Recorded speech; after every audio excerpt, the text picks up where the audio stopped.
And the reason we want to do that is should we be captured, they're going to look through our maps immediately. Any of that so-called sensitive information.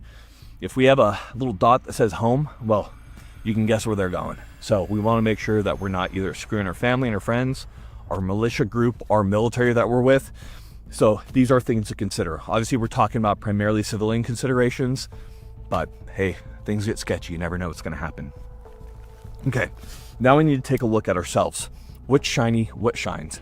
Right here, I got my watch on. This is creating quite a bit of shine, and honestly, I don't need to be looking at my watch all the time right now. So I'm actually gonna take that, I'm gonna tuck that away for a rainy day, get that out of the way. Make sure that I have my other watch on. You can see with this watch right here, I already have a piece of duct tape over it. Now, this is actually a compass, and what's really cool is that how you look at the dial is actually through this viewing window right here. This is one of 2 compasses that I carry. This isn't me being a wazoo survival guy.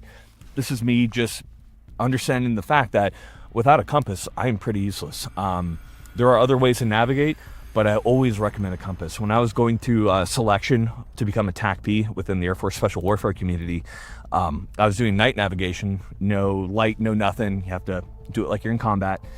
And I walked straight off like a 10-foot little cliff here, and I fell right onto my compass and I shattered that thing.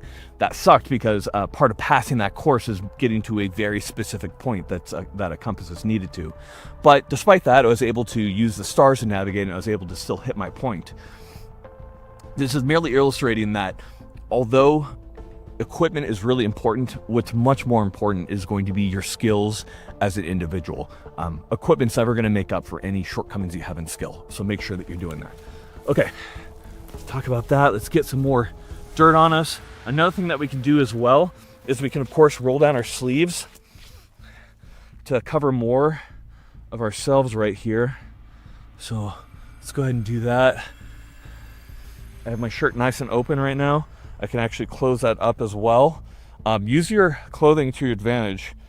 Sometimes people will take scraps of clothes and they'll create headbands and stuff. That's also an option. But in this case, I'm simply gonna touch up my camo. My camo is just simply dirt and doing as much as I can there.